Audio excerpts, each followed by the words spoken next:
Hello friends, आज की तारीख है 27 जून 2023. Will go through the paper the Hindu. Okay. First news here we have.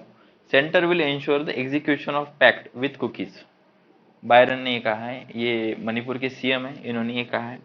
Cookie insurgent groups violated ground rules of SOO agreement, alleges Manipur CM. Officials में withdrawal of official से withdrawal of AFSPA arm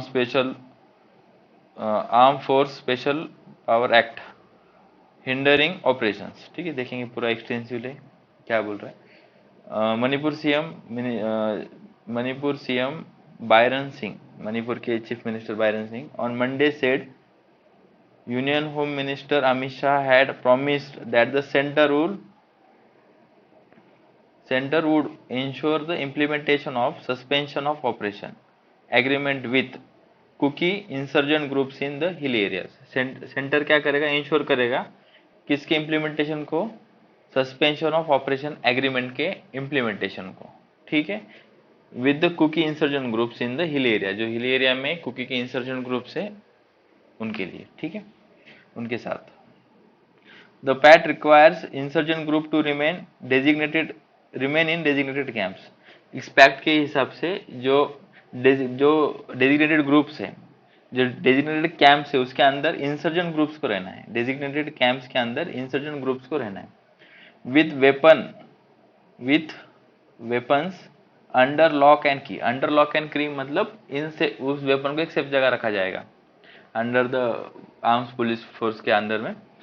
तो pact required the insurgent groups to remain in designated camps with weapons under the lock and key. ठीक है. The chief minister alleged that the Kuki insurgent groups violated the ground rules of किसके, SOS मतलब suspension of operation के, एसओओ pact. ठीक है. And instigated violence, और उन्होंने violence भड़काया है. ठीक है. Home minister said centre will provide maximum support to implementation ground rules applicable to SOO. SOO का मतलब क्या है, सस्पेंशन ऑफ ऑपरेशन ग्रुप्स. ठीक है. And also ask to explain the valley people to maintain peace. ये mister Singh जो CM है मणिपुर के, उन्होंने बोला है द हिंदू को. ठीक है, ये इंपॉर्टेंट था. हाँ, एक यहाँ पे इंपॉर्टेंट है. Defence source however said the SOO camps were regularly check all the weapons जो कैंप्स उसको चेक कर रहे हैं, और जितने भी उनसे वेपन रखे लिए मतलब कब्जे में लिए उनको भी देख रहे हैं. Except the two were found in except two were found to be intact during inspection in the past 2 months. पिछले 2 महीने में 2 वेपन्स मिले हैं. ठीक है, यही है पूरे आर्टिकल में. Second article, deadline to apply for higher PF provident fund. PF मतलब provident fund pension extended to July. ठीक है, देखते हैं क्या है. EPFO employees provident fund organisation. EPFO का लॉन्ग फॉर्म क्या है, employees provident fund organisation has extended the deadline for किसके लिए, employees and pensioner to apply for higher provident fund pension till July 11. ठीक है. The deadline was to expire on Monday, मतलब Monday को expire होने वाली थी, उसको बढ़ा दिया गया है. With this the employees and pensioner will get 15 more days to submit the joint option forms. Employer will have to validate the applications by September 30. ठीक है, इतना इसमें था, बाकी कुछ नहीं. एक है Muslim majority constituencies reduced in Assam. ठीक है, मतलब अभी एक पढ़ेंगे अपन न्यूज को. Election commission of India in its draft delimitation proposal for Assam. उन्होंने एक ड्राफ्ट दिया है डिलिमिटेशन का, कॉन्स्टिट्यूशन को उन्होंने फिर से डिलिमिटेशन किया है उनका. Has effectively limited the number of Muslim majority assemblies. उन्होंने उनका नंबर रिड्यूस किया है मुस्लिम मेजोरिटी कॉन्स्टिट्यूएंसीज का, असेंबलीज का. मुस्लिम मेजोरिटी असेंबली कॉन्स्टिट्यूएंसीज का 22 पे लाया है, पहले 29 था. 222 टू फ्रॉम 29 पहले थे, अभी 22 कर दिए. ठीक है. According to AIUDF and the Congress. ठीक है, कुल पार्टी कुछ इसका काम नहीं. हाँ, ये एक है जो दिल्ली में रह रहे उनके लिए काम का है. Power to increase for consumers, power bill too, जिनका 200 यूनिट से ज़्यादा बिल आएगा उन्होंने बिजली के रेट्स बढ़ा दिए 8% से। उसके बाद 200 के अंडर तो फ्री बिजली है, तो उसके बाद जो आएगा उसका रेट बढ़ गया है। Rebellion was not against the state, Wagner chief responded, उन्होंने बोला है कि देखेंगे इसको आगे कि मैं रशिया के खिलाफ नहीं था, ठीक है, रशिया के खिलाफ मेरा प्रोटेस्ट मतलब मैं जो आ रहा था तो वो नहीं था, ठीक है। हाँ, ये एक इम्पोर्टेंट है। National medical council rolls back latest rules for MBBS admission, ठीक है। National medical council has withdrawn, मतलब उन्होंने जो अभी रूल दिए थे उसको विड्रॉ कर लिया। Recently issued graduate medical education regulation 2023 for MBBS admission, ठीक है। The guidelines issued on June 12, including the new rules on competency-based medical education curriculum, recruitment of manpower for research facilities in medical colleges, admission of students under disabled category, and format for submission of information for admission, ठीक है। तो इन्होंने बोल रहा है कि जो जुलाई 12 को एक नोटिफिकेशन दिया था उनको उन्होंने इनको विड्रॉ कर लिया है नेशनल मेडिकल काउंसिल ने, और इसका कंटिन्यूशन न्यूज़ पढ़ेंगे अपन 12 नंबर के इस पे पेज पे, ठीक है।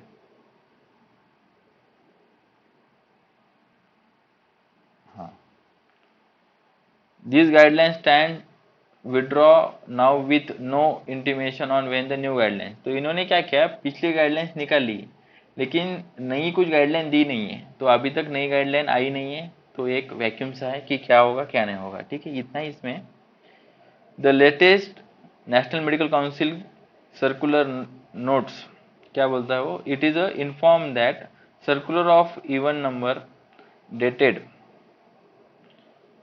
ये डेट है, thereby issuing guidelines undergraduate medical education regulation 2023 stands withdrawn, ठीक है, जो उसको विड्रॉ किया गया and cancel with immediate effect, उसको इमीडिएटली कैंसिल कर दिया गया जो इस डेट पे जो सर्कुलर निकाला था उसको। This issue with the approval of competent authority in under graduate medical education board, ठीक है, इसको उन्होंने इशू किया है। फर्स्ट पेज पे इतना ही था, ठीक है, और कुछ नहीं।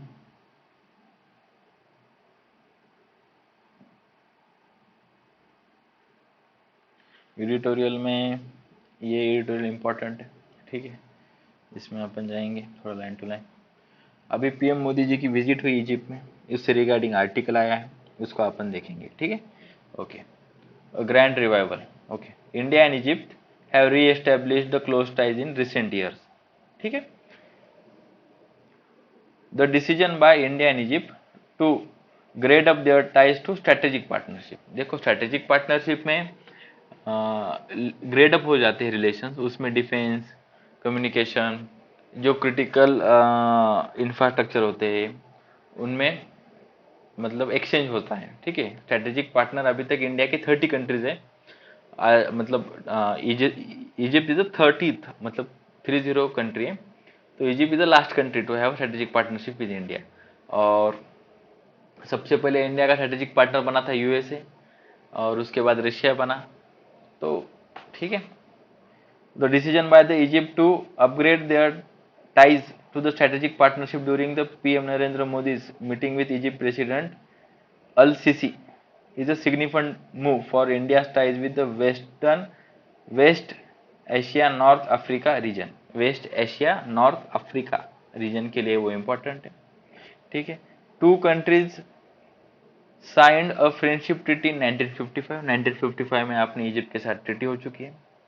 India support to the Egypt include during the Suez canal crisis in 1956, देखो इंडिया ने 1956 में क्या हुआ था, 1956 में जो सुएज कैनल था उसका नेशनलाइजेशन किया था इजिप्ट ने, ठीक है। तो उसका जब नेशनलाइजेशन किया तो उसके खिलाफ फिर इजिप्ट ने वो पहले लीज पे दिया था डेवलपमेंट के लिए, तो वो किसको दिया था, यूके को दिया था, उसके बाद फ्रांस को दिया था, इजराइल को दिया था। तो जब उन्होंने नेशनलाइजेशन कर दिया उस कैनल का, तो they have a war against Egypt, Egypt के खिलाफ 3 देश आ गए, Israel, UK and Israel, UK, Israel, UK, ये कंट्रीज इजिप्ट के खिलाफ आए और फिर उन्होंने वॉर चालू किया। तो उस टाइम पे जो यूएन में सेशन हुआ था तो India stand along the side of Egypt था, इजिप्ट के साथ इंडिया खड़ा था। ठीक है, तो यही आर्टिकल मतलब यही बोल रहे हो, including during the Suez canal India support to Egypt including Suez canal crisis in 1956 eventually led to the non alignment movement. Non alignment movement 1961 में नेहरू जी ने चालू की थी with both as a founder member. Egypt and India founder member थे NAM के, non alignment movement के। They were also instrumental in the G77 groups and south south cooperation initiative, दोनों में वो इंस्ट्रूमेंटल है। इंस्ट्रूमेंटल मतलब बहुत मेन की रोल प्ले करने वाले। During cold war India and Egypt were united over their desire to not to become camp follower of either US and Soviet Union. ठीक है, कम्युनिस्ट एंड सोवियत यूनियन जो communist था और capitalist USA था, तो दोनों के दो कैंप चल रहे थे कोल्ड वॉर के टाइम पे। तो India and Israel pardon India and Egypt don't want to join any one of their camp, that's why they have gone for the non alignment movement. Okay, more recently their position on Ukraine war has been extremely similar. India ने भी Ukraine war में Russia के खिलाफ कुछ बोला नहीं है, तो इजिप्ट ने भी नहीं बोला है। ठीक है, refusing to criticize the Russia's action but not condemning them either and calling for diplomatic resolution। ठीक है, last year India decision to supply wheat, ये इंपॉर्टेंट है, last year India decision to supply wheat to Egypt, one of the world biggest importer. Egypt दुनिया का सबसे बड़ा एक wheat importer है। ठीक है, गेहूं आयात करने वाला देश है। तो इंडिया ने उनको वीट सप्लाई किया था लास्ट ईयर में, that was hit by the blockage on export from Russia and Ukraine last year. जो रशिया और यूक्रेन के वीट एक्सपोर्ट पे बैन लगाया था, तो उसके लिए उसकी वजह से वहां पे वीट की कमी थी, तो इंडिया ने उनको वीट दिया था। Before the Black Sea grain initiative stepped in, अभी ब्लैक सी ग्रेन इनिशिएटिव के अंदर they have been allowed to export the wheat. ठीक है, यूक्रेन और रशिया दोनों को अलाउड किया है। वो new Delhi much goodwill with Cairo, Cairo capital है उनकी। ठीक है, अभी दोनों साइड्स क्लोजर कोऑपरेशन करेंगे किस फील्ड सेक्टर में, ग्रीन एनर्जी, फार्मास्यूटिकल्स, डिफेंस। और एमओयू भी साइन हुए हैं, 3 एमओयू साइन हुए। फर्स्ट एमओयू एग्रीकल्चर में हुआ है, second MOU archaeology and antiquities में हुआ है, थर्ड किस में हुआ है, कॉम्पिटिशन लॉज में। ठीक है, 4 तो पैक्ट साइन हुए हैं, एक तो स्ट्रेटेजिक पार्टनरशिप का, और ये 3 एमओयू, फर्स्ट एग्रीकल्चर, दूसरा कौन सा है, आर्कोलॉजी एंड एंटीक्विटी, और फोर्थ कॉम्पिटिशन कंपटीशन लॉ। ठीक है, कंपटीशन लॉ। मोदी जी ने विजिट किया अल हकीम मॉस्क, जो माइनॉरिटी का इशू ओबामा जी ने बोला था, कल का डिस्कशन में आपने डिस्कस किया उसको। तो उन्होंने बोला था कि इंडिया में माइनॉरिटीज के इशू है, इंडिया विल फॉल अपार्ट। तो मोदी जी ने इजिप्ट में जाके अल हकीम मॉस्क को विजिट किया, मीटिंग द इजिप्ट ग्रैंड मुफ्ती। मैंने आपको 2 दिन पहले भी बोला था ग्रैंड मुफ्ती क्या होता है। ग्रैंड मुफ्ती is a person who, grand मुफ्ती इज अ पर्सन, आपको सही याद आ रहा है, ग्रैंड मुफ्ती is a person who deciphers और इंटरप्रेट द शरिया लॉ। मुस्लिम के जो लॉ है, अगर उनका जुडिशियरी में कुछ जरूरत होती है तो उसका इंटरप्रिटेशन वो करते हैं। ठीक है, अगर कोई डेडलॉक बनता है किसी डिसीजन पे, किसी आयत पे, या किसी लॉ, किसी इंटरप्रिटेशन पे, शरिया के जो मुस्लिम लॉ होते हैं उनको शरिया शरिया बोलते हैं, उसके लिए इंटरप्रिटेशन के लिए ग्रैंड मुफ्ती होती है वहां पे। ठीक है, और वहां पे उस विजिट के दौरान ग्रैंड मुफ्ती भी है इजिप्ट के, appear to be an attempt to dispel misgiving about his government's policy towards Muslim world. जो पूरी दुनिया को लग रहा है कि मोदी जी मुस्लिम खिलाफ है, तो ग्रैंड मुफ्ती आके उनसे मिल गए। तो ठीक है, president Al Sisi who India's republican chief guest, जो अभी रिपब्लिकन पीरियड हुआ था वहां पे ये चीफ गेस्ट है। ठीक है, और जब मोदी जी वहां गए तो उनको the order of the Nile, ये मत भूलना, the order of the Nile highest civilian award उनको दिया गया। और it is given to the world leaders those who offer Egypt और ह्यूमैनिटी वैल्यूबल इनवैल्यूएबल सर्विसेज, ये उन्हीं को दिया जाता है जो कि इजिप्ट के लिए बहुत इनवैल्यूएबल, जिन्होंने उनको सर्विसेज दी है या फिर जिनके लिए वो बहुत मायने रखते हैं। 2 leaders will meet again as Egypt is special invited to G20 summit. आपको तो याद होना चाहिए G20 का सितंबर में इंडिया के दिल्ली में समिट होगा। ठीक है, तो वहाँ पे इजिप्ट आएगा ही आएगा। Egypt join the new development bank, किसका न्यू डेवलपमेंट बैंक है? ब्रिक्स का। ब्रिक्स का लॉन्ग फॉर्म क्या है? Brazil, Russia, India, China, south Africa.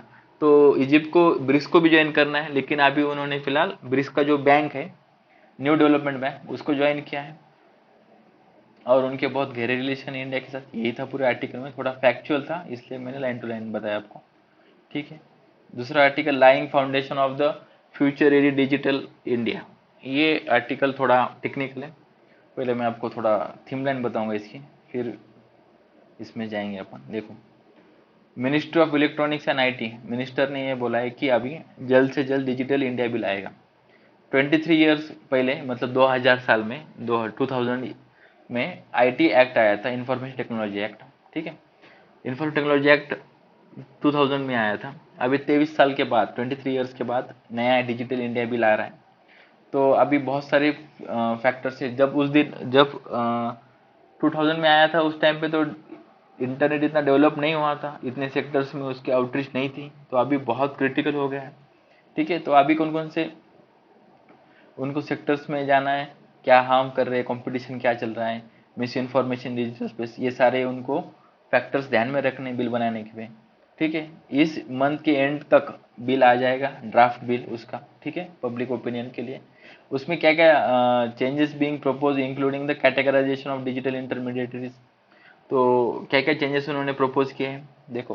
Categorisation of digital intermediaries, मैं आपको बताता हूँ इंटरमीडिएटरीज क्या होते हैं। देखिए, जैसे आपको किसी से बात करनी है तो आप व्हाट्सएप पे जाते हो, उससे बात करते हो, तो व्हाट्सएप एक इंटरमीडिएटरी हो गया ना आपका और उसके बीच में। It is a social form, social platform where you are.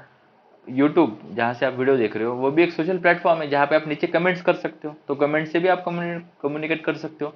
तो ये इंटरमीडिएटरी हो गया, you are communicating with someone else, it is an intermediary, ठीक है।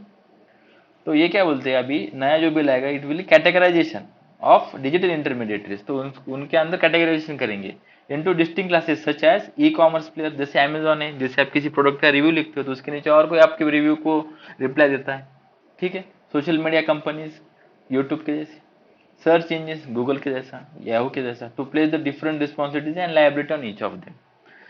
इनके अलग अलग रिस्पॉन्सिबिलिटी और लाइबिलिटीज बनती है उसके हिसाब से। The current information technology bill, नहीं नहीं एक्ट 2000 का जो एक्ट है, इंफॉर्मेशन टेक्नोलॉजी एक्ट, वो डिफाइन करता है intermediaries to include any entity between user and internet. अभी मैंने बताया इंटरमीडिएटरी क्या होता है, any entity between user and internet. The information technology rules subclassify, जो अभी रूल्स आए थे इंफॉर्मेशन टेक्नोलॉजी के, उन्होंने सब क्लासीफाई किया इंटरमीडिएटरीज को इनटू 3 कैटेगरीज, ठीक है। एक एसएमआई, दूसरा एसएसएमआई, और तीसरा ऑनलाइन गेमिंग इंटरमीडिएटरीज। एसएमआई क्या है? Social media intermediaries. क्या है? सोशल मीडिया इंटरमीडिएटरीज, मतलब एसएमआई, ठीक है। एसएसएमआई क्या है? सिग्निफिकेंट, उसके पीछे से सिग्निफिकेंट नाम लगा है, सिग्निफिकेंट सोशल मीडिया इंटरमीडिएटरीज। और थर्ड क्या है? Online gaming intermediaries. अभी जो सोशल मीडिया इंटरमीडिएटरीज है, ये क्या है? They facilitate the communication and sharing of information between users, मतलब दो यूजर के बीच में कम्युनिकेशन जो फैसिलिटेट करके देगा और शेयरिंग ऑफ इंफॉर्मेशन फैसिलिटेट करके देगा, वो हो गया सिग्निफिकेंट मीडिया इंटरमीडिएटरीज, ठीक है। एंड एसएमआई क्या है? दैट विल हैव, देखो ये होगी डेफिनेशन एसएमआई की, सिग्निफिकेंट मीडिया इंटरमीडिएटरीज की। अभी एसएसएमआई कौन होते हैं? The SMIs that have a very large user base, जो सिग्निफिकेंट मीडियम इंटरमीडिएटरीज होते हैं जिनका वेरी लार्ज यूजर बेस होता है। Above specified threshold, above a specified threshold are designated as SSMI, significant social media intermediaries उनको बोलते हैं, ठीक है। और थर्ड तो ऑनलाइन गेमिंग इंटरमीडिएटरीज है, ठीक है। Rules have to lay down the stringent obligations for the most intermediaries. तो अभी जो रूल्स आए थे उन्होंने बहुत स्ट्रेंजेंट उनके ऊपर रेगुलेशंस लगाए, जैसे कि अगर कोई हेटरेट कमेंट आता है और उसको हम निकालने के आपको बोलते हैं, गवर्नमेंट बोलता है कि ये कमेंट आप निकालो, ये पोस्ट निकालो, तो वो 27 72 आवर्स के अंदर उसको निकालना पड़ेगा, ठीक है। और अगर वो नहीं निकालेंगे तो उनका चैनल ब्लॉक हो जाएगा, ठीक है। इंडिया है, it is a living democracy ठीक है, यही है।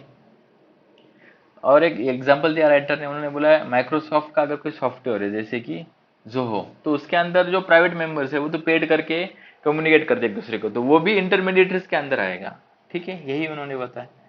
उसके बाद very handful of countries have taken the clear position on the issues of proportionate regulation on intermediaries. बहुत कम कंट्रीज है उन्होंने उस पर रेगुलेशन लगाए हिसाब से। So there is no too much to lean on, ठीक है। यूरोपियन यूनियन का एक डिजिटल सर्विस एक्ट है, one of the most developed framework to use to consideration. EU, European Union, EU, ठीक है, यूरोपियन यूनियन का एक डिजिटल सर्विस एक्ट है, वो इंपॉर्टेंट है। It include the some exemption and create 3 tiers of intermediate. उन्होंने भी 3 टायर बनाए, hosting services, online platform and very large online platforms, ठीक है, वो उनका है। अपना बिल जब आएगा देखेंगे अपन। तो इंडिया को प्रोडक्ट स्पेसिफिक क्लासिफिकेशन करना चाहिए, accountability and safety of online ensure करनी चाहिए, यही इस आर्टिकल की थीम थी और यही इसमें फैक्ट्स थे, बाकी कुछ नहीं है जो आपको एग्जाम के लिए याद रखना है। Next news, worth of investment proposal approved by, worth of investment proposals approved by India, कितना 6.9 millions dollars. Finance minister sanction the investment proposal for states. ये फाइनेंस मिनिस्टर ने सैंक्शन किए किसके लिए, for the states, Indian states के लिए अलग अलग, under the infrastructure scheme that will provide 50 year interest free loan. Interest देने की जरूरत नहीं है, स्टेट पैसे लेके जाओ और खाली प्रिंसिपल हमको वापस करो। It will be implemented in sectors like health, irrigation, education, power. Health, irrigation, education, power. Health, 4 sector में ऐसे उन्होंने इम्प्लीमेंट किया जाएगा। Interest free 50 year loan. Understanding the Wagner mutiny, अभी इसमें ज्यादा इंटरेस्ट लोगे आप, 2-3 घंटे इसमें डालोगे और इसमें तो क्वेश्चन आएगा नहीं, बस जस्ट थीम लाइन याद रखिए क्या है, इसके लिए जिस्ट पढ़ेंगे अपन, ठीक है। Prigozhin, Prigozhin the chief of Russia's Wagner private military company, ये चीफ है उसके, staged a short lived mutiny against the country's defence establishment. इनका कहना था जो डिफेंस मिनिस्टर है वो हमारी बातें नहीं सुन रहे, यूक्रेन वॉर पे उनका ध्यान ही नहीं है, इसलिए हम हार रहे हैं, ठीक है, ये इंटरनल उनका चल रहा था। Publishing Vladimir Putin Russia into unprecedented internal security crisis. Pushing Putin Putin's Russia into unprecedented internal crisis, ठीक है, ऐसा नहीं हुआ लेकिन। Prigozhin release a video on Telegram, देखो उन्होंने टेलीग्राम पे डाला है, व्हाट्सएप पे क्यों नहीं डाला, क्योंकि व्हाट्सएप वहां पे नहीं चलता, it is a Meta company, US has banned in Russia, ठीक है। Accusing the defence leadership of ordering the strikes on Wagner and killing many of this forces. उन्होंने बोला है कि हमारी बहुत सारी लोगों को मार दिया गया, accuse of ordering strikes on Wagner and killing many of this forces, उन्होंने ये बोला टेलीग्राम पे। Putin called the mutiny as a betrayal, धोखा, देशद्रोह, ठीक है, betrayal and stab in the back, धोखा दिया और हमारे पीठ में छुरा भोंक दिया। The reason for the mutiny includes Russia's proof battlefield performance, उनका पुअर बैटलफील्ड जो परफॉर्मेंस था यूक्रेन के अंदर, वो रीजन। इंटरनल फ्यूड, अंतर्गत मामले में झगड़े, करप्शन, ठीक है, करप्शन के एलिगेशन से will still remain an interest. ये इंटरनल पॉलिटिक्स में ज़्यादा इंटरेस्ट मत लीजिए आप, कुछ काम करने आपने, ठीक है। Modi ji holds a meeting review the Manipur situation, ठीक है। और ये एक है, tribal union is not an aggrieved party से द मणिपुर गवर्नमेंट, ठीक है। और ये Assam have a fewer Muslim majority constituency से द अपोजिशन पार्टी, ओके, यही था इसमें। ये नेशनल मेडिकल काउंसिल का बिल देख लिया अपन ने, ठीक है। उसके बाद वर्ल्ड में बहुत कुछ हो रहा है लेकिन यूपीएससी के काम का नहीं है इतना कुछ, ठीक है। तो वागनेर के 2-3 न्यूज़ हैं, म्यूटिनी का ही चल रहा है अभी। नाटो चीफ ने एक बोला है, नाटो के चीफ जो, कितने मेंबर्स है नाटो कंट्री में, नीचे कमेंट में बताइए आप, और लेटेस्ट किस कंट्री ने ज्वाइन किया नाटो को वो भी कमेंट कीजिए, ठीक है, Wagner mutiny shows Russia's invasion of Ukraine was strategic mistake. ठीक है, इनको बहुत चिंता है यूक्रेन की, तो इन्होंने भागते भागते आके बोला है कि देखो जो रशिया ने इन्वेजन किया यूक्रेन के स्ट्रेटेजिक मिस्टेक है, उसकी वजह से वागनर म्यूटिनी हुई, इट शोज। ठीक है, ऐसा वेस्ट है, you never can trust West, West पे ट्रस्ट करना वेस्ट हो जाएगा। ठीक है, यही है इसका थीम लाइन। और स्पोर्ट में रोज की तरह आज भी कुछ नहीं है। Thank you.